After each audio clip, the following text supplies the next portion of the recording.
नमस्कार प्रणाम, हम गायिका शिवानी सिंह सब एक्सप्रेस में से गुड शुरू गोला तनी। और अभी हमनी के बहुत दिन के बाद ब्लॉग बनाओ तनी। और अभी हमनी के अभी हाल फिलहाल में गाना रिलीज हुआ बा बुलू की सड़िया बुलू की सड़िया। आप सब यूट्यूब पर ढेर सारा प्यार देता नहीं, आशीर्वाद देता नहीं। 6 मिलियन प्लस हो गए बाटे और इंस्टाग्राम पर भी 1.5 लाख रील्स कंप्लीट हो गए बा।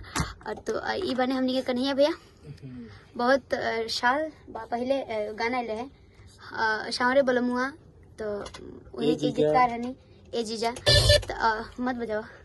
और पीछे हमनी के ब्लॉग भैया बने, ब्लॉगर भोला तिवारी नाम है भैया, और इंटरव्यू बहुत बार ले लिया हम लोग। हाँ, और यहाँ के बनी हमनी के रिकॉर्डिस्ट भैया, म्यूजिक डायरेक्टर भैया और गीतकार भैया और गायक भैया, जौन भी बोली तो कम है पा। हाँ, 4 गो आँख वाला भैया राजा राजेश भैया। और अभी यहाँ के जितना भी गाना हम बाटे रिकॉर्ड करे ना, और होने वाले भैया राहुल बस्ता म्यूजिक डायरेक्टर, बहुत अच्छा म्यूजिक करे बने। और बहुत जल्द हमारे आवाज में बहुत जगह और बहुत बढ़िया सामान आवता। बिल्कुल बोल अभी आवता हम बहुत ही प्यारी बहन दिव्या दुलारी जी के फोन। अभी अरे लगाई तनी कुछ फ्रैंक करिए। हेलो हाँ, के बोलता? भैया राहुल भैया ने की कहा ना, राहुल भैया नहीं की, के बोलता? नाम दे दिया। ये जाने पहचान ली। अरे ना ब्लॉग बनाओ तनी, ओमे तू बोला तारू कुछ बोला हमरा ब्लॉग के बारे में। मतलब ब्लॉग बनाओ करूँ? हाँ, स्पीकर पर फोन बटे रहो और हम ब्लॉग बनाओ तनी, कैमरा सामने बा और सब लोग सामने बटे, तो कुछ हमरा ब्लॉग के बारे में बोला। शिवानी सिंह ब्लॉग हमने के ब्लॉग बनाओ तन जा, तू हॉस्पिटल बना दियो। हम ना दवा खाना बनाओ तनी चली।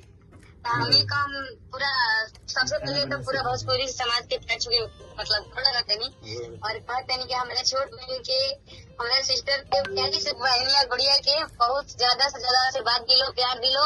इतना बड़ा ही नशा है। और क्या बोला जा रहा कि शिवानी सिंह ऑफिशियल ब्लॉग के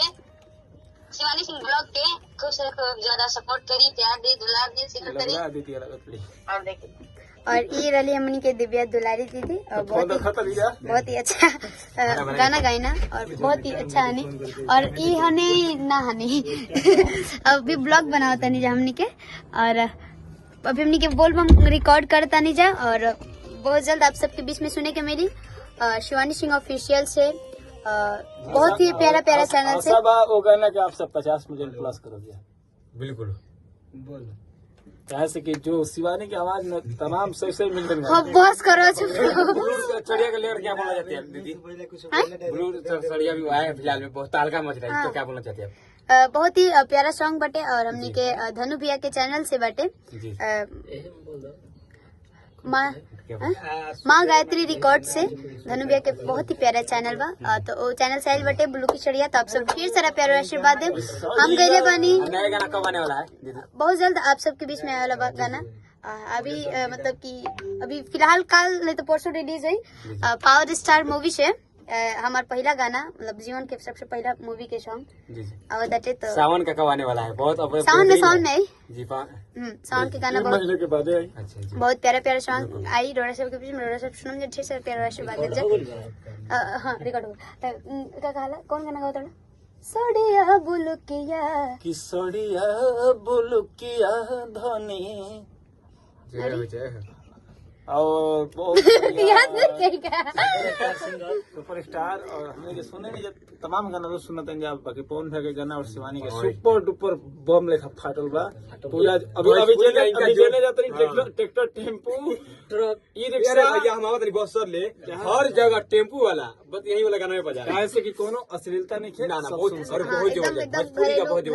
घरेलू मैटर बटे और सब औरत लोग। आप सबसे हम कहता नहीं कि शिवानी के गाना 100 मिलियन प्लस करे जाए। बिल्कुल बोल बम आवत तो सब बोल आप सबके गिफ्ट अब कन्हैया विदाई लेता ना घर जी।